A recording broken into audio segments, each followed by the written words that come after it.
Dito isso, então, queridos, com a sua Bíblia bem aberta, Colossenses capítulo 2, do versículo 13 ao versículo 23. Depois que eu terminar a leitura e orar, crianças, eu quero passar para vocês o desenho que vocês irão fazer, amém?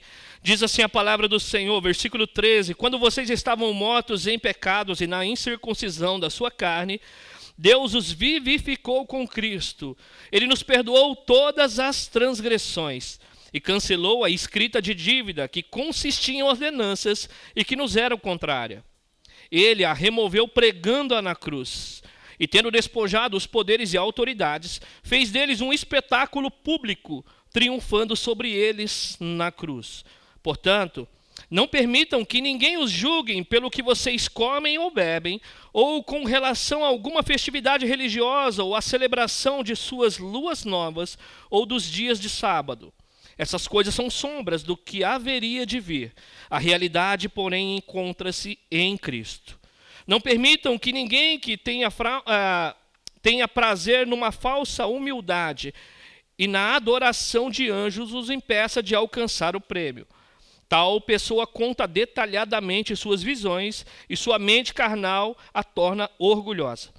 Trata-se de alguém que não está unido ao cabeça, a partir do qual todo o corpo, sustentado e unido por seus ligamentos e juntas, efetua o crescimento dado por Deus. Já que vocês morreram com Cristo para os princípios elementares deste mundo, porque como ainda pertencesse a eles, vocês se submetem a regras, não manuseiem, nem provem, nem comam, nem toquem. Todas essas coisas estão destinadas a perecer pelo uso, pois se baseiam em mandamentos e ensino humanos.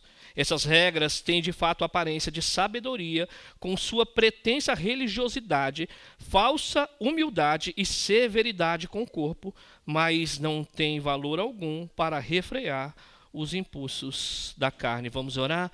Pai, neste momento nós queremos colocar as nossas vidas diante do Senhor, pedir Espírito Santo de Deus, sonda o nosso coração e fala o mais profundo do nosso ser. Que nesse período que estaremos aqui, Senhor, seja a Tua voz poderosa ecoar em nosso coração. Fala, Senhor Deus, desde o menor ao maior. Nós queremos ouvir-te nesta manhã. Faz o Teu nome conhecido, Senhor. Nós oramos e te pedimos, em nome de Jesus. Pode dizer amém por isso?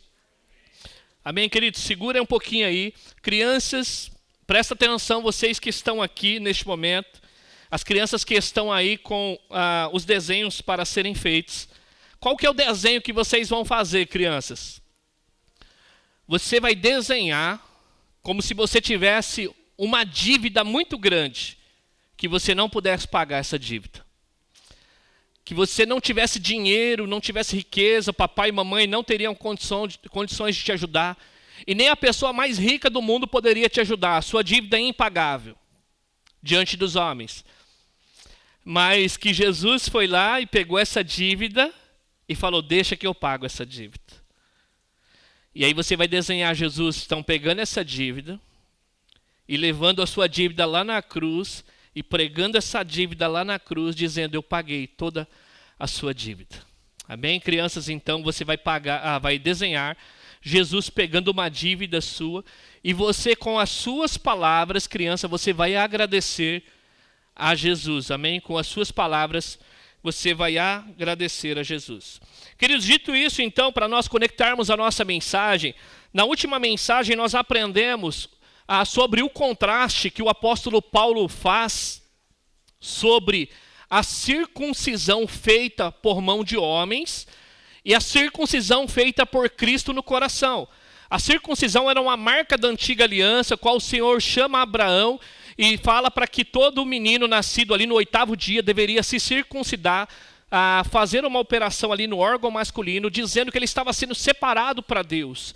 Então Deus havia escolhido um povo lá no Antigo Testamento, o qual essa marca da aliança, a circuncisão, deveria representar de maneira externa que aquele povo pertencia a Deus. Mas havia falsos mestres que faziam o quê? Eles estavam ali inserindo dentro da comunidade um sincretismo religioso, que era uma mistura de misticismo, que nós vamos aprender aqui, e a outra mistura era do legalismo, que era baseado no judaísmo antigo. caso eles não fizessem essa marca externa, eles não poderiam ser salvos. E aí o apóstolo Paulo vai dizer o seguinte, que não, que a verdadeira circuncisão opera no coração. Jesus separou você mediante o poder de Deus no Espírito Santo então. Então a nova marca do cristão exterior, presta atenção, exterior é o batismo. Amém?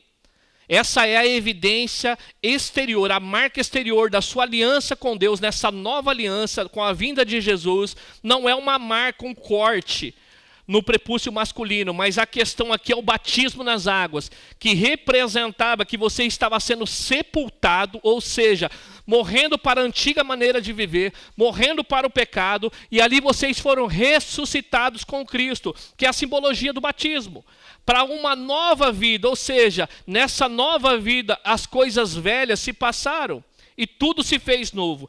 E nesse mesmo entendimento, então, o apóstolo Paulo vai estender, mostrando, queridos, para nós, que a salvação não vem de nós mesmos, que nós não teríamos condição. Se você é um cristão, esse é o mínimo que você deve reconhecer. Deus, eu não tenho e não teria condição alguma de me salvar.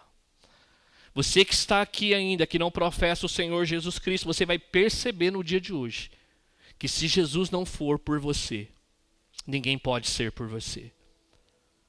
E aqui nesse momento, então o apóstolo Paulo vai dizer o seguinte, que vocês estavam mortos. Na figura de hoje, então o apóstolo Paulo vai mostrar que se Deus não viesse ao nosso favor, queridos, nós estaríamos todos perdidos. E a celebração da ceia nos chama a isso. Aquilo que Jesus fez lá na cruz. Então Paulo, estendendo esse entendimento, ele vai falar da condição espiritual anterior daqueles ouvintes que haviam recebido a carta. No caso ali, a igreja em Colossos. Eu poderia dizer, queridos, sem medo de errar, que através das escrituras sendo pregada, Deus está falando ao nosso coração nesse mesmo entendimento. Que a nossa vida espiritual antes de Cristo Jesus é o que está descrito aí no versículo 13 que acabamos de ler na parte A. Quando vocês estavam mortos em pecados e na incircuncisão da sua carne, Deus os vivificou com Cristo. Essa era a condição espiritual daqueles homens antes de crerem no Evangelho e receberem Jesus Cristo como seu suficiente Salvador. Vocês estavam mortos, ele vai dizer aqui, em pecados. Vocês estavam mortos em pecados e na incircuncisão da sua carne. Provavelmente aqui, queridos, Paulo estava dizendo não a um grupo de judeus, porque os judeus cresceram na tradição e eles eram circuncidados. Ele está dizendo aqui a um grupo de gentios que estava sendo seduzido pelos falsos mestres, dizendo, se você não fizer uma marca externa, vocês não serão salvos. E o apóstolo Paulo vai dizer, antes de Jesus, nem sequer vocês tinham vida. E vocês estavam mortos em seus pecados. Então presta atenção, no nosso meio evangélico pode haver pessoas vivas, saúde para dar e vender. Não pega um resfriado, que se gaba da sua forma física, como do bom e do melhor, e eu cuido muito físico. Tudo isso é agradável, irmãos. Mas mesmo assim, você está morto espiritual. Mas também você pode estar sofrendo os piores dias que você gostaria de estar arrancando da sua vida essas páginas. Mas você tem Jesus Cristo. Então você tem muito mais daquilo que você precisaria e mereceria ter. Louvado seja Deus por isso. E nesse entendimento, então, queridos, todo homem que está fora de Jesus, ele está morto espiritualmente. É isso que o apóstolo Paulo quer tratar e lembrar aqueles irmãos do Evangelho. Antes, qual era a condição? Quando vocês estavam mortos em pecados na incircuncisão da sua carne. E esse entendimento, Paulo, de maneira sábia e direcionado pelo Espírito Santo, lá em Efésios, no capítulo 2, nesse texto muito conhecido, ele vai dizer que vocês estavam mortos em delitos e pecados. E nessa morte espiritual, lá em Efésios capítulo 2, não precisa abrir, mas se você quiser anotar, do versículo 1 ao 3, ele vai dizer como anda um morto espiritual. Ele vai dizer ali, seguindo a presente ordem desse mundo, o príncipe da potestade do ar, o espírito que agora atua nos filhos da desobediência. Qual que é a marca de uma pessoa que está morta espiritualmente? Essa marca aqui, seguindo os desejos desse mundo. Irmão, se você for sincero, se você teve uma experiência de conversão na vida adulta, você vai ser muito sincero em dizer assim: pastor, existiam coisas na minha vida que me seduziam tanto nesse mundo, mas que hoje não fazem mais sentido. Nós seguíamos, queridos, a presente ordem deste mundo, o príncipe da potestade do ar, o espírito que está atuando nos filhos da desobediência. Ontem estávamos falando num grupo sobre possessão demoníaca. Talvez, eu não acredito nessa besteira aí, pastor. E nem sempre, queridos, a possessão demoníaca ou estar debaixo do domínio das trevas é cair babando e retorcendo. A pessoa que está morta no seu delito e pecado, ela está sendo conduzida pelas trevas. Porque o príncipe desse mundo cegou o entendimento dos incrédulos. Por isso que por vezes você quer fazer a pessoa engolir o evangelho que Deus revelou a você. Pastor, mas não pode ser, não é possível. É tão claro para mim e as pessoas não enxergam, irmãos. Porque era essa nossa condição outrora. Estávamos dominados pelas trevas. Talvez você nunca caiu babando, mas antes de Jesus você estava cego, queridos, pelas trevas. E aí no versículo 3 do capítulo 2 de Efésios, o apóstolo Paulo vai dizer: anteriormente todos nós vivíamos entre eles, satisfazendo a vontade da carne. A condição do morto espiritual é essa. Presta atenção. Ele está sendo influenciado pelo mundo. Ele está sendo dominado pelas trevas. E ele está sendo dominado pela carne. Esses três inimigos. Você não consegue dizer não para o mundo. Você não consegue ser livre em si só se Jesus não te libertar. Você segue o príncipe desse mundo. E mais do que isso, você satisfaz a vontade da carne. A sua carne pede e você se joga. A vontade da carne é contrária à própria vontade de Deus. Então nós temos esses três inimigos, queridos. Quando você está morto no seu delito e pecado, esses três inimigos dominam sobre a sua vida. Aí o apóstolo Paulo, lá em Efésios capítulo 2, versículo 3, ele vai falar qual é o resultado disso. Éramos, ele vai dizer aqui, por natureza merecedores da ira. Pastor, qual que é o resultado daqueles que estão fora de Jesus? O resultado é esse, merecedores da ira eterna. Esse é o salário do pecado, é a morte. E aí o apóstolo Paulo, em Colossenses, aqui no capítulo 2, ele vai dizer também: nós estávamos mortos em pecados, queridos.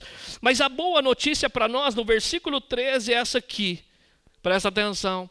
Mortos em seus pecados em circuncisão da carne, depois da vírgula, a boa notícia está ali. Deus vivificou com Cristo. A boa notícia está aqui para nós. Quem nos traz vida é Jesus. Quem nos traz vida é Deus.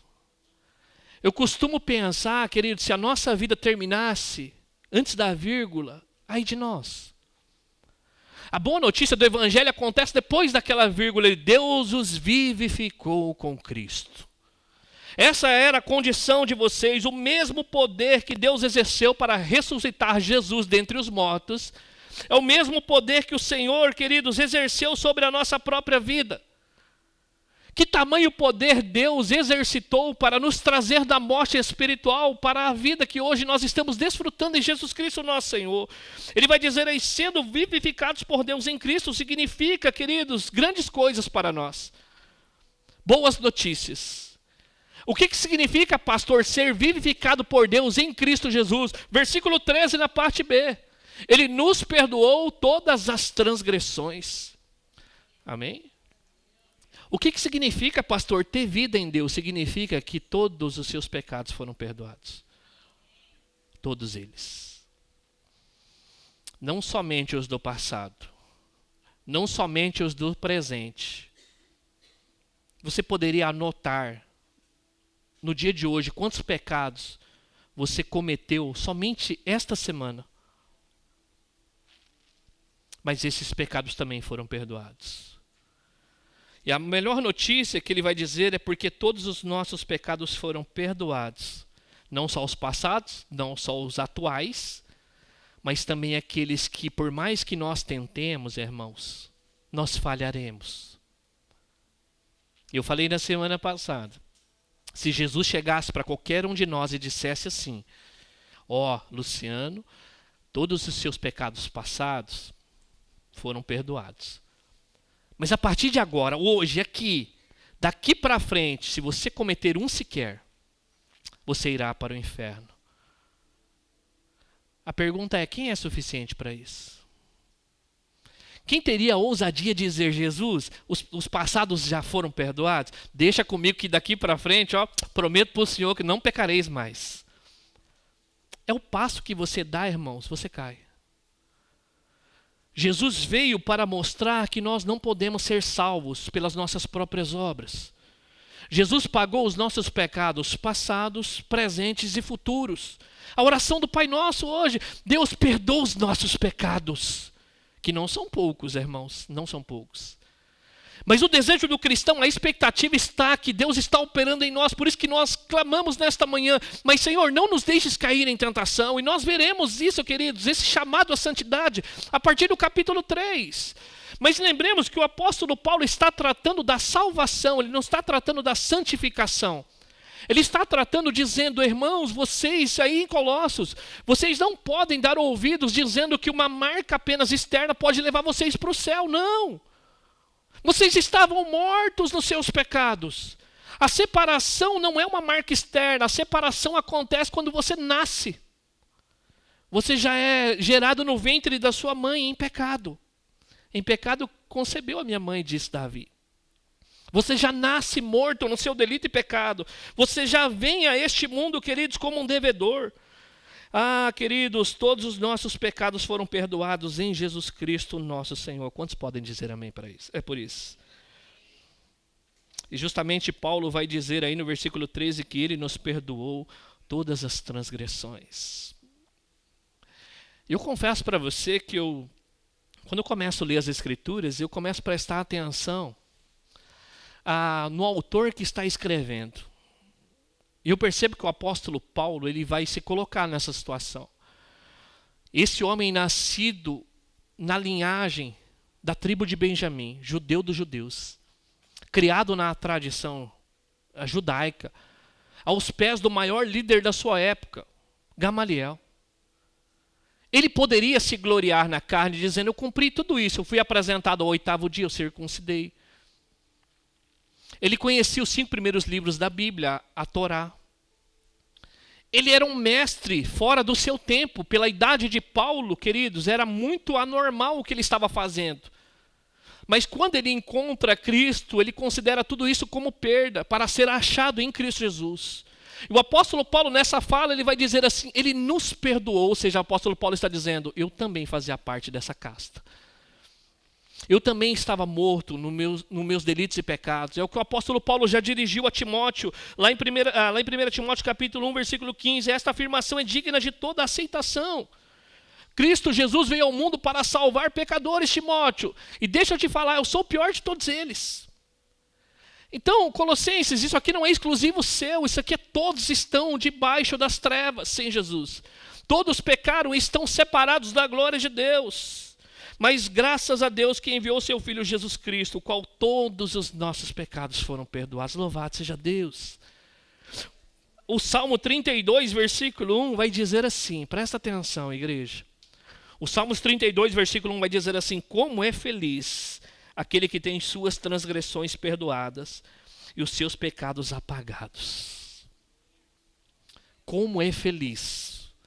Povo de Deus, se tem uma coisa que nós deveríamos dar aula nesse mundo, é sobre felicidade. Porque ele vai dizer aqui que como é feliz aquele que tem suas transgressões perdoadas. Como é feliz aquele que tem os seus pecados apagados. É justamente isso que Deus faz ao enviar o seu Filho a este mundo. Perdoar todos os nossos pecados. E na semana passada eu compartilhei um testemunho pessoal aqui, os que estavam aqui talvez lembrem. O meu maior espinho na carne, no início da conversão, sabe qual era, irmãos? A acusação do meu passado, era terrível. Eu sabia que o Espírito Santo havia regenerado o meu coração, mas por vez ou outra eu lembrava do meu passado. A acusação chegava na minha mente. E quando eu ia para o Evangelho, eu dizia, Deus, a tua graça me basta e o teu poder se aperfeiçoa na minha fraqueza. Porque todos os meus pecados foram apagados, irmãos. A coisa mais terrível que pode acontecer a nós é a acusação da nossa mente. Aquilo que nós fizemos lá no passado, e quando nós olhamos para a cruz de Cristo, nós podemos crer que todos os nossos pecados foram perdoados. Como diz o Salmo, como é feliz, irmãos. A nossa felicidade como cristão não deveria depender do que temos ou não que temos nesta vida. Mas se nós temos a Jesus, o nosso Senhor. E por vezes nós vivemos o quê? Entristecidos. Não estou dizendo que o cristão não vai ser entristecido nessa vida de maneira física. Mas a alegria da alma e do espírito. De dizer assim, Senhor, a minha eternidade está garantida. Eu sei aonde eu estarei naquele dia. Eu sei que o Senhor começou uma boa obra em mim, o Senhor completará até o dia de Cristo Jesus. Louvado seja o Senhor por isso. Porque todos os meus pecados foram perdoados. E tendo todos os nossos pecados sido perdoados, queridos, nós temos também, versículo 14, se você saiu de lá. Colossenses capítulo 2, versículo 14. Tendo aí todos os nossos pecados perdoados, nós temos também a nossa dívida cancelada. Presta atenção o que ele vai dizer no versículo 14. E cancelou a escrita de dívida, que consistia em ordenanças, e que nos era contrária. Ele a removeu pregando-a na cruz. Então, sendo vivificados por Deus em Cristo, nós temos a nossa dívida cancelada. E ele vai dizer aqui algo curioso, que essa dívida, no versículo 14, ela consistia em ordenanças que era contrária. Talvez você esteja aqui pensando o seguinte, nesta manhã. Pastor, nunca roubei. Pastor, nunca matei. E jamais mataria, pelo amor de Deus, pastor. Eu trabalho, não mexo com ninguém, não fumo, não bebo, não me prostituo, pago as minhas contas. Não devo nada para Deus. E ele vai trazer algo para nós dizendo aqui, queridos, que essa dívida consistia em ordenanças que nos eram contrárias. Que ordenanças são essas que nos eram contrárias? A própria lei de Deus. Como assim, pastor? O que ele está dizendo aqui não está dizendo que a lei de Deus é ruim. A lei de Deus é boa. Romanos capítulo 7, versículo 12. Romanos 7, 12 vai dizer que a lei é santa, o mandamento é santo, justo e bom. Glória a Deus. Tudo que está registrado nesse livro é santo, justo e bom. Então o problema das leis que consistiam em ordenança que nos eram contrárias, o problema não está na lei de Deus. O problema está em nós. A lei de Deus, como ele diz aqui, queridos, ela é santa, ela é justa e ela é boa. O problema é que o homem está vendido ao pecado. Então essa mesma lei que os falsos mestres estão dizendo, se você obedecer, você vai para o céu, o apóstolo Paulo está dizendo assim, negativo. Se você está tentando entrar no céu pela a obediência da lei, você não conseguirá entrar no céu. Porque, queridos, quer saber se de fato nós somos pecadores? Começa a ler Bíblia. Ah, pastor, eu não tenho tempo para ler Bíblia. Ainda que você não leia a Bíblia, deixa eu falar para você, você ainda continua sendo pecador. Quando você começa a ler a Bíblia e fala assim, eu quero entrar obedecendo, a Bíblia está aí dizendo assim para você, seja perfeito. E você entrará aqui pela lei. Isso aqui, o Senhor quando dá a sua lei, queridos, Ele dá a sua lei para mostrar o seu caráter santo. E eu insisto em dizer, porque se Deus não fosse santo, irmãos, Ele não é um Deus confiável. Se Deus não é um Deus santo, quem garante para nós que Ele vai cumprir com a promessa feita sobre a vida da igreja? Porque Ele não é um Deus santo, Ele pode oscilar. Se Deus não é santo, irmãos, vamos embora para casa fazer churrasco, jogar videogame, dormir até mais tarde. Nós estamos perdendo o nosso tempo aqui. Mas é porque Deus é santo, irmãos, que nós podemos confiar nas Escrituras. Seja contudo Deus verdadeiro e todo homem mentiroso, diz a sua palavra. É justamente por Deus ser santo, queridos, que nós não podemos fazer nada em nós mesmos para agradar Ele. Pense na sua melhor obra. Fala, Deus, se eu fizer, o Senhor vai me aceitar. Pense na sua melhor obra.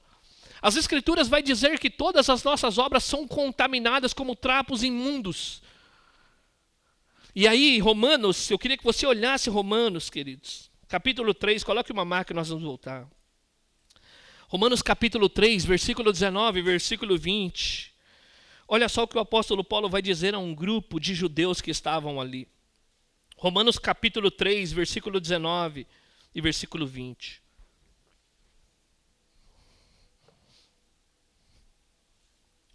Romanos capítulo 3, 19 e versículo 20 diz assim: sabemos que tudo que a lei diz, o diz àqueles que estão debaixo dela, para que toda a boca se cale e o mundo todo esteja sobre juízo de Deus. Presta atenção o que diz o próximo versículo. Visto que ninguém será justificado diante dele por obras da lei, em razão de que pela lei vem o pleno conhecimento do pecado. Amém? Sabe o que a lei faz com a gente? Ela faz o seguinte, olha, ela vai dizer aqui, ó, aqueles que vivem debaixo dessa lei, diz para que toda boca se cale. E quando eu meditava nessas escrituras, a única ilustração que me vinha na cabeça era essa aqui, ó, ao entender essa passagem aqui e lendo comentaristas. Sabe o que a Bíblia fala para nós ao lê-la? Ela está dizendo assim para nós, ó, shh, baixa a sua bola. Você não vai entrar no céu tentando obedecer a Bíblia. Ela está fazendo assim, ó, shh. E aí ele vai mostrar aqui no próximo versículo, visto que ninguém será justificado diante dele, diante de Deus, por obras da lei, em razão de que pela lei vem o pleno conhecimento do pecado. Por que vem o pleno conhecimento do pecado? Fala do caráter santo de Deus. Do quão esse Deus é santo e quão nós somos ruins, irmãos. A Bíblia só faz sentido para nós quando o Espírito Santo começa a regenerar o nosso coração. Quando o Espírito Santo começa a regenerar o nosso coração, nós vamos mergulhando nas Escrituras, nós vamos entender o quanto Deus é santo e quanto nós somos miseráveis pecadores. O quanto nós devemos se ajoelhar diante do Senhor e dizer, Senhor, tem misericórdia de mim. Ser propício a mim, porque eu sou um pecador. É a parábola, né, do publicano e o fariseu que está de pé orando, dizendo, eu faço tudo, faz nada. E o publicano nem sequer olhava para o céu e batia no próprio peito, ser propício a mim. Eu sou pecador. Senhor Deus, não há como chegar diante do Senhor na obediência, porque a sua lei revela que eu sou pecador. É na lei de Deus que nós temos o conhecimento, queridos, o quão miseráveis nós somos. A lei, ela cobra a perfeição. Por isso que ela é contrária a nós. Ela está dizendo, seja perfeito. Não há como nós entrarmos, queridos, obedecendo a lei de Deus. Foi por meio da exigência perfeita da lei que ela veio ser instrumento de condenação, porque a lei é santa, mas o homem é pecador. Então a lei veio ser um instrumento de acusação, por quê? Porque a lei é perfeita, ela trata do caráter santo e perfeito do nosso Deus. Mas o que Deus então faz para nos salvar? Versículo 14, volte lá. Colossenses 2, versículo 14. Então no mesmo versículo ele vai dizer o que Deus faz. Ele remove o escrito de dívida que era contrário a nós. Versículo 14, cancelou a escrita de dívida que consistia em ordenanças e que nos era contrária. Ele a removeu pregando-a na cruz. Então todas as acusações que pesavam contra nós nos foram pregadas na cruz. Louvado seja Deus. É a ilustração que eu trouxe para as crianças aqui, ao introduzir essa mensagem. Então, todo o escrito de dívida, tudo aquilo que a lei fala, você não pode fazer, Deus ele remove. E é interessante que esse escrito de dívida aqui, os historiadores falam, que naquele tempo, uma pessoa, quando ela devia algo, ela precisaria escrever numa espécie de pergaminho, num papiro, em algo parecido, e ela tinha consciência da sua dívida. E ela estava ali assinando embaixo, dizendo, eu sou um devedor. E esse escrito de dívida aqui vai dizer, queridos, que o próprio Deus remove. Cristo na cruz foi feito maldição no nosso lugar para remover a nossa dívida. Lembra o que diz lá em Gálatas capítulo 3, 13? Cristo nos redimiu da maldição da lei, quando se tornou maldição em nosso lugar, pois está escrito, maldito todo aquele que for pendurado no madeiro. A maldição, queridos, de Cristo foi o caráter vigário, que é o caráter substitutivo. Então presta atenção, eu estava falando com os meus filhos essa semana sobre o caráter substitutivo da cruz. Do quanto Deus é santo, Ele não pode simplesmente olhar para nós e jogar a sujeira debaixo do tapete. E mostrando para os meus filhos, sabe por que Jesus foi esmagado naquela cruz? Porque Ele foi lá no seu lugar. Sabe por que Jesus teve que suportar a dor, o sofrimento, a vergonha, a ira de Deus? Porque Ele nos substituiu, irmãos. Nossa, pai, é isso que aconteceu? Porque se não tivesse acontecido, ai de nós. Então você vê que Jesus aqui, queridos, Ele redimiu-nos da maldição da lei, se tornando maldição no nosso lugar. Deus, por ser santo, queridos, Ele cobra a injustiça. Deus, para nos perdoar todos os pecados, Ele precisou punir todos os nossos pecados. E louvado seja Deus pela sua graça e misericórdia, que Ele não colocou na nossa conta, irmãos. Mas o que Ele fez? Ele pegou toda a nossa dívida, todo o nosso pecado, a nossa sujeira e colocou sobre o seu Filho Jesus. A fim de que no seu Filho Jesus Ele nos transportasse do império das trevas para o reino do seu Filho amado. Aí a troca, é muito injusta a troca. É o justo pelo injusto.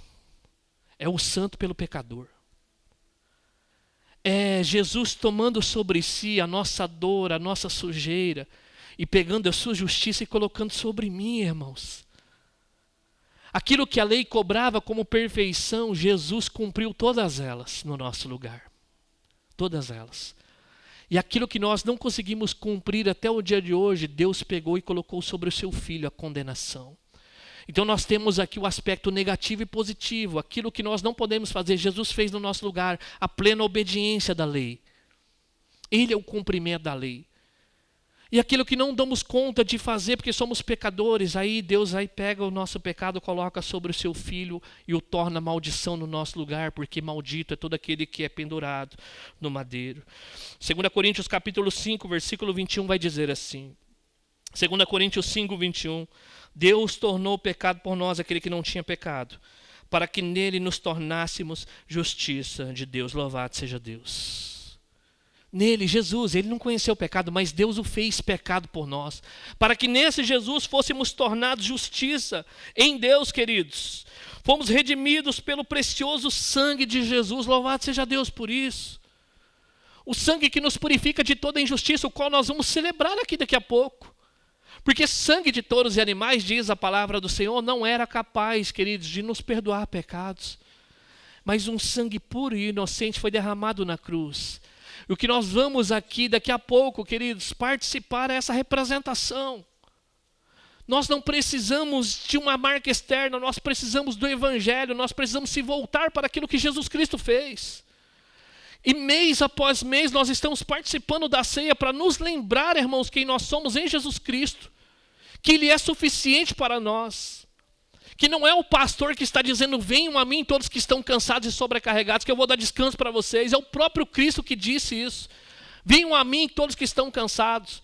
Foi Jesus que morreu naquela cruz, queridos, para perdoar todos os nossos pecados. E dentro desse entendimento, queridos, sobre o triunfo de Cristo na cruz, Paulo vai usar uma figura muito curiosa no versículo 15.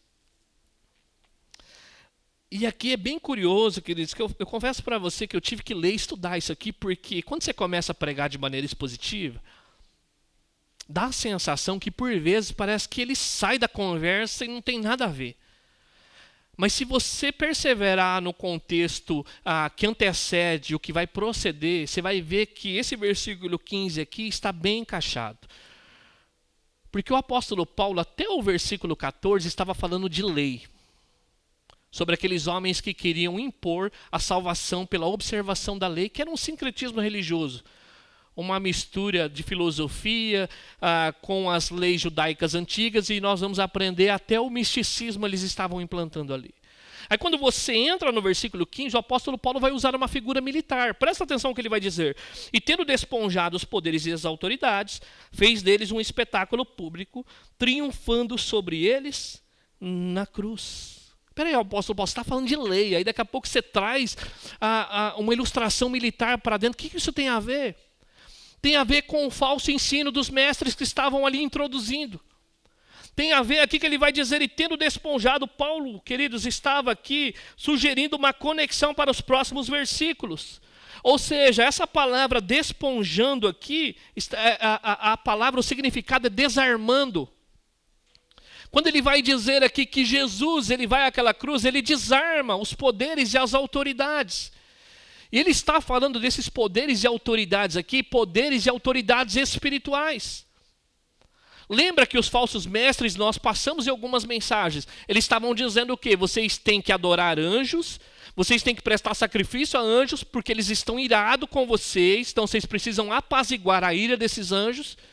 O apóstolo Paulo está dizendo, não, todos os seus pecados foram perdoados. Isso aconteceu quando Jesus vai àquela cruz e rasga o escrito de dívida contra vocês. E esse mesmo Jesus que morreu, ele ressuscitou, irmãos. E ao ressuscitar, ele desarma esses poderes e autoridades, o qual os homens estão dizendo que vocês devem temer. Todos eles estão debaixo do pé de Jesus. Eles foram desarmados. E presta atenção, qual é o entendimento aqui do apóstolo Paulo no Evangelho. Ao desarmar aqui as trevas, ele está tratando de Satanás, que o nome de Satanás quer dizer o quê? Acusador. Sabe o que Jesus faz naquela cruz? Ele desarma toda acusação. Ele está dizendo que aquele que poderia nos acusar diante de Deus, Satanás, espera aí, mas aquele povo do Betel quebrou a lei do Senhor. Olha o ministro lá, que prega a palavra de Deus, ele foi mal essa semana, hein? Olha aquele marido lá, como ele trata a sua esposa, olha aquele marido como ele educa os seus filhos, ele falhou essa semana, hein? Todas essas coisas, queridos, foram desarmadas na cruz. Toda a acusação, ele está dizendo aqui, todo o poder, autoridade. Jesus, quando ele vai naquela cruz, ele faz um espetáculo sobre os acusadores. Ou seja, aquele que poderia nos acusar, queridos, resolveu nos amar e trazer para ele. Não aceite a acusação de falsos mestres, uma vez que Jesus resolveu morrer pelos seus pecados. Não aceite a acusação das trevas na sua mente, dizendo, irmãos, que você era aquilo no passado. E é verdade, talvez ele tenha razão. Você era assim, você era assado. Ele está conjugando no passado. Eu era mesmo, louvado seja Deus, mas não sou mais em Jesus Cristo. Porque tudo foi desarmado lá na cruz. Ele vai dizer, ele fez um espetáculo público, triunfando. Sabe o que faziam as autoridades daquela época ao vencer um povo?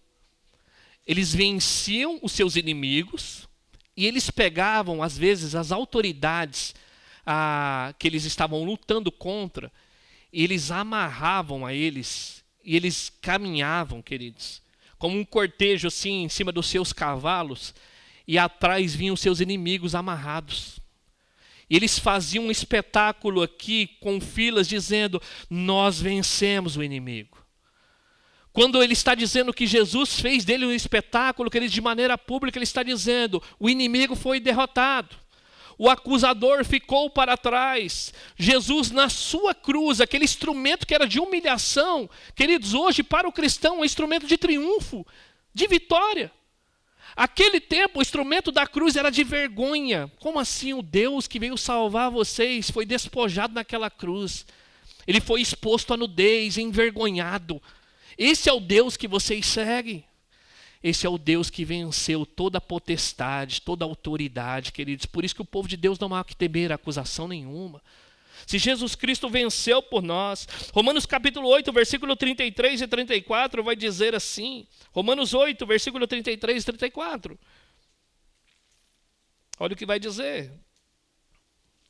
Romanos 8, versículo 33 e 34. Quem fará acusação contra os escolhidos de Deus? Quem que justifica, irmãos? Louvado seja Deus. É Deus quem justifica. Versículo 34. Quem os condenará? Foi Cristo Jesus que morreu e mais, que ressuscitou e está à direita de Deus e também intercede por nós. Esse é o triunfo. O triunfo está ali. Quem tentará a acusação contra os eleitos de Deus? É o próprio Deus que deveria condená-los, resolveu justificá-los.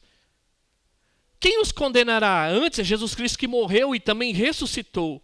E não somente isso, ele é o nosso advogado, à destra do Todo-Poderoso, qual intercede por nós. Por isso que nada pode nos separar do amor de Deus que está em Cristo Jesus, o nosso Senhor. Aí vem um grupo de falso mestre e fala assim, cuidado, hein?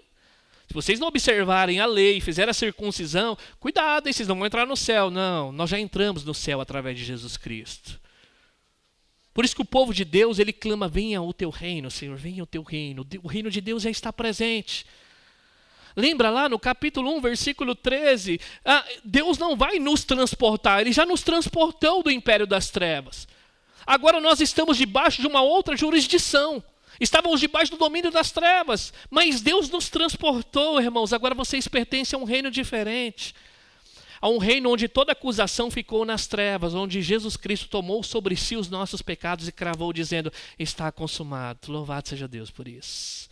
Por isso que nenhuma acusação, Cristo desarmou os poderes das trevas e fez deles espetáculo público, triunfando sobre eles na cruz. Quantos podem dizer amém por isso? E depois ali, queridos, de proclamar aqui o apóstolo Paulo o triunfo de Cristo sobre os nossos pecados, presta atenção, olha o triunfo de Cristo sobre os nossos pecados, sobre a lei que nos condenava e sobre os poderes e autoridade que nos acusava. O apóstolo Paulo agora sim ele vai advertir o povo dizendo, versículo 16 e versículo 17. Portanto, não permita que ninguém os julgue pelo que vocês comem ou bebem, ou com relação a alguma festividade religiosa, ou a celebração das luas novas, ou dos dias do sábado. Essas coisas são sombras do que haveria de vir. A realidade, porém, encontra-se em Cristo. Então, presta atenção, todas as leis dietéticas que haviam no Antigo Testamento, sobre comidas e bebidas, e leis cerimoniais que eram festas religiosas do tabernáculo, da tenda, todas essas coisas, elas serviam para o seu tempo. Elas serviam como uma sombra. O seminarista Patrick pregou em Hebreus, quem estava aqui. A sombra não deveria ser ignorada. Ela teve a sua importância enquanto a realidade não estava presente. A sombra ela estava vindo, mas ela não era tão clara. E uma vez que a realidade chega, nós não precisamos da sombra. A sombra ela não é tão clara. A sombra, se tiver um homem atrás de mim, estiver bem projetada, eu vou partir do entendimento que é um homem que está atrás de mim. E se for um homem de cabelo comprido, talvez eu fique na dúvida. Eu olho assim e falo, será que é um homem mesmo, uma mulher? Ela não traz a realidade, ela simplesmente aponta para aquilo que viria. Então as festas, as luas novas, os ritos cerimoniais de purificação, lavagem de mão, os ritos cerimoniais que viriam, o cordeiro que teria que ser oferecido, todas essas coisas eram a sombra daquilo que viria. Ali vai dizer aqui no versículo 17, essas coisas são sombras do que haveria de vir. A realidade, porém, se encontra onde? Em Cristo. Então, porém, ele vai dizer no versículo 16, então não permita, portanto, que ninguém os julgue. Presta atenção no que estava acontecendo aqui. Você imagina uma igreja com os judeus sendo criado na tradição, e agora entra um povo gentil que não fazia parte da antiga aliança. Esse povo judeu cresceu desde pequenininho, ouvindo que precisa fazer os ritos cerimoniais, lavar bem a mão, celebrar a Páscoa. Eles cresceram nisso, irmãos. Era a tradição deles. O problema não estava em celebrar as festas, porque aquele povo ele foi criado na tradição. O que o apóstolo Paulo está dizendo aqui, o que não pode acontecer é o seguinte: esse povo pegar essas celebrações e impor sobre você dizendo assim, se você não fizer, você não será salvo. Assim também os gentios não poderiam impor isso sobre os judeus dizendo, vocês não podem circuncidar. O que o apóstolo Paulo está trazendo aqui, queridos, dizendo assim, ninguém os julgue, não permita, ninguém use isso como maneira de salvação. Poderíamos dizer no dia de hoje, é bíblico vir à igreja, sim ou não, amém? É bíblico congregar. É bíblico ler a Bíblia, sim ou não? É bíblico. É bíblico batizar, participar da ceia, é bíblico. Mas nós não podemos usar isso como meio de salvação. Irmão, se você não for para a igreja todo domingo, você não vai ser salvo. Não, irmãos. Se você não se arrepender dos seus pecados e correr para Jesus Cristo, você não será salvo. Irmão, se você não ler a Bíblia todo dia, você não vai ser salvo. Não, irmãos. Se você não correr para Cristo, qual a Bíblia aponta, você não será salvo. Irmão, se você não participar da ceia, você não vai ser salvo. Não. Se você com o coração ali, derramar diante do Senhor, crer na representação da ceia, que é Jesus Cristo, nosso Senhor e Salvador, você será salvo. Então ninguém os julgue dizendo, calma se você não fizer. Não. Nós vamos aprender lá no capítulo 3, queridos, que tudo que nós fazemos em obediência aos mandamentos não é um meio de salvação, mas deve ser o resultado de uma vida salva. Tanto que o apóstolo Paulo vai tratar nos 2 primeiros capítulos dizendo somente do que Jesus fez. E depois sim daquilo que nós vamos entender do que Jesus fez, agora sim vocês vão viver à luz daquilo que Jesus fez, e não o contrário disso. Então ninguém deve julgar o que vocês estão comendo ou bebendo. Claro que existe uma exceção, que é a lei do amor que reina sobre a vida da igreja. Que é de não escandalizar o nosso irmão, amém? Se o irmão é fraco na fé, fala, não, pastor, eu não vou jogar na rede social dizendo, eu como sim, eu faço sim. Não, eu vou tratar isso como uma lei do amor. Se ele se escandaliza com algumas áreas que nós acreditamos ser bíblicos e que não vai contra a lei de Deus, irmãos, a única coisa que eu vou fazer é não escandalizar o meu irmão. Mas nós não podemos colocar um jugo, irmãos, sobre a vida da igreja dizendo, faça isso ou aquilo, senão você vai ser condenado ou salvo. Porque não há nada que nós possamos fazer em nós mesmos para receber a salvação, porque é através dessa lei, qual nós estamos tentando praticar, e muitos tentam ser salvos, é que vem o pleno conhecimento do pecado. Então ele vai dizer, ninguém coloque sobre vocês essas questões sobre beber ou comer. E lá no versículo 18 e 19, os falsos mestres também estavam ali, não somente pregando o legalismo, que era sobre eles participarem ou não participarem de festas ou de ritos do Antigo Testamento, mas também eram pessoas místicas. Então é até difícil de identificar, quando você vai ler Colossenses, o que de verdade os falsos mestres estavam pregando. Era uma salada, irmãos.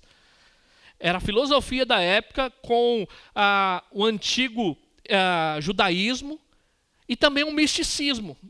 E ali no versículo 18 e 19, mais uma advertência do apóstolo Paulo. Olha só o que ele vai dizer. Não permita que ninguém que tenha prazer na falsa humildade e na adoração de anjos os impeça de alcançar o prêmio. Tal pessoa conta detalhadamente suas visões e sua mente carnal a torna orgulhosa. Versículo 19. Trata-se de alguém que não está unido à cabeça, a partir do qual todo o corpo, sustentado e unido por seus ligamentos e juntas, efetua o crescimento dado por Deus. Então presta atenção. Qual que é a relação aqui da falsa humildade com a adoração de anjos? Então havia um misticismo aqui. Os falsos mestres pregavam o seguinte, se você vai se dirigir diretamente a Deus, isso é uma ação orgulhosa da sua parte. Porque você é insignificante e nós sabemos que nós somos insignificantes. A Bíblia fala sobre isso. Então o que você precisa? Você precisa não chegar a Deus, tem que existir esse intermediário aqui. E esse intermediário eram os anjos para eles. Então, para mim chegar até a Deus, eu vou até o intermediário, ter um bom relacionamento, e ele vai e me leva até Deus. Esse era o entendimento dos homens. Então, o que eles transpareciam com isso? Que humildade, hein? Quem é ele para chegar até Deus? Então, ele se abaixa um pouco mais, se coloca numa posição humilde para ir até esse anjo, e esse anjo, então, levá-lo até Deus. Então, eles descartavam Jesus como o suficiente que nos leva até o Pai. Só que é interessante que eles se contradiziam. Ao mesmo tempo que eles se diziam humildes, que nós somos humildes, quem somos nós para chegar diante de Deus? Nós vamos até os anjos. Ao mesmo tempo, eles se contradiziam sendo orgulhosos. De que maneira? Contando as suas visões. Sabe o que eles faziam com a igreja? Nós temos umas experiências espirituais diferentes de vocês. Nós alcançamos algumas visões que vocês não conseguem alcançar. Aí ele vai dizer aqui, presta atenção, no versículo 18. Ninguém que tenha prazer numa falsa humildade e na adoração aos anjos impeça de alcançar o prêmio. Tal pessoa conta detalhadamente suas visões. Então eles contavam detalhadamente as suas experiências espirituais. O qual eles diziam que os colossenses não tinham, sabe por quê? Porque eles não seguiam as mesmas estratégias. Vocês não são tão espirituais como nós. Nós somos mais espirituais. Nós vamos contar as visões que nós tivemos. Nós visitamos lugares, vimos anjos, adoramos. Só que o interessante, queridos, que Paulo vai rejeitar aqui, sabe por quê? Porque eles faziam isso apartado das Escrituras. Eles faziam isso aqui rejeitando Jesus e a sua palavra. E sabe o que nós vamos aprender aqui, queridos? Que a teologia daqueles homens procedia de visões e não da palavra de Deus. Pastor, Deus pode me dar uma visão? Quem sou eu para falar que não pode? Só que eu ouso dizer aqui, sem medo de errar, se a sua visão contradiz a Bíblia, eu prefiro ficar com a Bíblia. Aqueles homens estavam tendo visões, ignorando a Cristo e a sua palavra, dizendo, nós vimos. E é triste de se ver, irmãos, estávamos comentando ontem, pessoas elevando experiências supostamente espirituais apartado das Escrituras. E eu não duvido nada que pessoas tenham experiências espirituais, mas de que espírito estamos falando? Aqui ele está dizendo que aqueles homens eram orgulhosos, tal pessoa conta detalhadamente sua visão, mas a sua mente é carnal e os torna orgulhosos. São visões carnais que colocam as suas experiências espirituais, supostamente, acima das Escrituras. Irmãos, deixa eu falar para você, a nossa experiência espiritual, estando longe das Escrituras, não serve para nada. Não serve para nada. Eu prefiro que você fique com as Escrituras e não tenha nenhuma experiência sobrenatural. Se você tiver uma experiência sobrenatural, por favor, diga se isso está relacionado com a Santa Palavra de Deus. Eu já tive muitas experiências sobrenaturais, principalmente no início da minha caminhada. E eu julgo ser necessário para aquele tempo. Porque eu era um nécio. Era uma pessoa que não tinha entendimento da Bíblia. E às vezes no meu temor eu orava e pedia direcionamento para Deus e as coisas aconteciam. Mas eu era menino, eu fui crescendo, fui amadurecendo, essas coisas ficaram para trás. E por uma vez ou outra, alguma experiência sobrenatural, mas muito contada assim, sabe? Muito contada. Se você for ver a vida do apóstolo Paulo em Atos, coisas extraordinárias, experiências sobrenaturais que eu e você talvez não veremos nesse mundo. Mas só que a vida do apóstolo Paulo começa a caminhar, parece que essas coisas sobrenaturais vão ficando para trás. Deus, tira o espinho da carne? Não. Por 3 vezes. Não, a minha graça te basta. O meu poder se aperfeiçoa na tua fraqueza. Ele poderia ser livre daquela prisão em 2 Timóteo, de maneira sobrenatural. Mas ele estava ali, queridos, clamando para que o seu filho Timóteo na fé o visitasse. Timóteo, vem, todos me abandonaram, só Lucas está comigo. Lembra do Demas? O Demas é o espiritual. Ele amou o presente mundo e abandonou. E eu estou aqui, Timóteo, traz uma capa, traz os livros também, Timóteo. Porque nem só de pão viverá o homem, mas de toda palavra que procede da boca de Deus. Então, queridos, as nossas experiências sobrenaturais, elas não podem, queridos, estar desrelacionadas com a Bíblia. Eu não posso chegar para você e falar que Deus não pode te dar uma experiência sobrenatural. Ai de mim. Mas eu, mediante a palavra, posso dizer assim, julgar essa sua experiência, se ela é bíblica ou não é bíblica. É isso que o apóstolo Paulo está dizendo. Eles estão contando suas visões detalhadas. Eles são orgulhosos e carnais. Como que eles podem dizer que têm experiências e visões rejeitando ao Senhor da igreja, Jesus? Como que a igreja Betel pode dizer que tem experiências espirituais se nós não consideramos o Senhor da igreja, irmãos? O Senhor da igreja não pode ficar de fora da igreja, como Laodiceia fez com ele. Se orgulhava nas suas riquezas. E Deus, onde estava? Jesus estava do lado de fora, batendo na porta. Eis que estou à porta e bato. Se abrires a porta, eu vou cear com vocês, e vocês vão cear comigo. As experiências nossas não podem estar desconectadas de Jesus. Jesus precisa estar no centro de todas as coisas. Se Ele nos quiser dar experiências sobrenaturais, que nós usemos isso para a glória de Deus. Mas e se isso não acontecer, irmãos, tudo que Jesus já fez na nossa vida é suficiente. Suficiente. Que as suas experiências espirituais não levem você a um orgulho, mas a um quebrantamento. A um quebrantamento e adorar ao nosso Deus. E depois de condenar o legalismo e o misticismo dos falsos mestres, Paulo adverte os colossenses a não se submeter a esses ensinos e rituais, uma vez que eles não tinham poder para salvá-los e para santificá-los. Eu termino no versículo 20 e 23, que diz assim: já que vocês morreram com Cristo para os princípios elementares deste mundo, porque como se ainda pertencesse a Ele, vocês se submetem a regras, não manuseiem, não prove, não toque. Todas essas coisas estão destinadas a perecer pelo uso, pois se baseiam em mandamentos e ensinos humanos. Essas regras têm de fato aparência de sabedoria, com sua pretensa religiosidade, falsa humildade e severidade com o corpo, mas não têm valor algum para refrear os impulsos da carne. Tudo isso que esses falsos mestres estão dizendo parece ser bom, porque não toca, você vai se tornar impuro, não faça, castigue, seja severo com o seu corpo. Não estamos tratando do jejum aqui, tá? O jejum não é severidade com o corpo. Jejum é você se abster do alimento para se encher de Deus, é ao contrário. O que ele está dizendo aqui, talvez aqueles homens, ao dizer não coma, chegue ao seu limite, ao ponto de castigar o seu corpo, porque se você fizer isso com o seu corpo, aí sim você vai alcançar a santidade. Não há nada que nós possamos fazer, queridos, de fora para dentro. É Deus que faz a transformação de dentro para fora. Você pode ir ali bater a sua cabeça na parede 500 vezes dizendo que para que esse pensamento impuro saia da sua mente, e nada vai acontecer. Se você não for até a cruz de Cristo e dizer, ai de mim, Senhor, tem misericórdia de mim. Não me deixes cair em tentação, Senhor. Não há nada que eu possa fazer. Essa falsa humildade, queridos, dessa capa aqui que não me impressiona a Deus. Isso aqui não impressiona a Deus. A humildade verdadeira, sabe qual que é? A de Mateus capítulo 5. Bem-aventurados os pobres em espírito, porque deles é o reino dos céus. A humildade verdadeira, irmãos, é aquela que reconhece que você não é nada sem Jesus.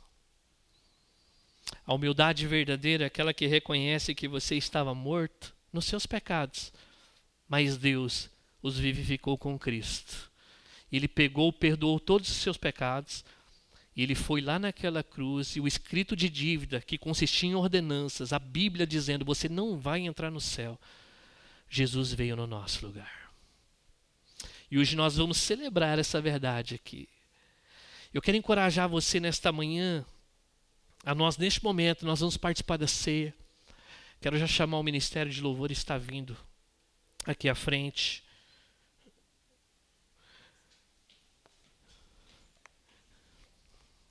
Eu queria que você fizesse nesta manhã com entendimento de quão feliz, irmão, você deve ser ao participar deste momento.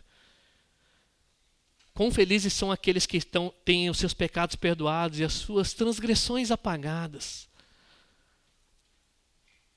Parece que nós estamos participando de um sepultamento quando vamos à ceia do Senhor. Nós estamos celebrando a vida e a vida em abundância, irmãos. A mesa representa a vida. A mesa representa a vida, irmãos. Nós estamos indo para essa mesa, para uma comunhão com Deus. É Ele que é o anfitrião dessa mesa, Ele que está dizendo, é o corpo dele que foi partido, é o sangue dele que foi derramado, é o sangue da nova aliança. Se você está aqui e já é um cristão, quero convidar você a fazer isso com alegria nesta manhã. Então você que está aqui, que é batizado em qualquer igreja evangélica, professa o Senhor Jesus Cristo como seu Senhor e Salvador, eu já quero convidar você a estar de pé.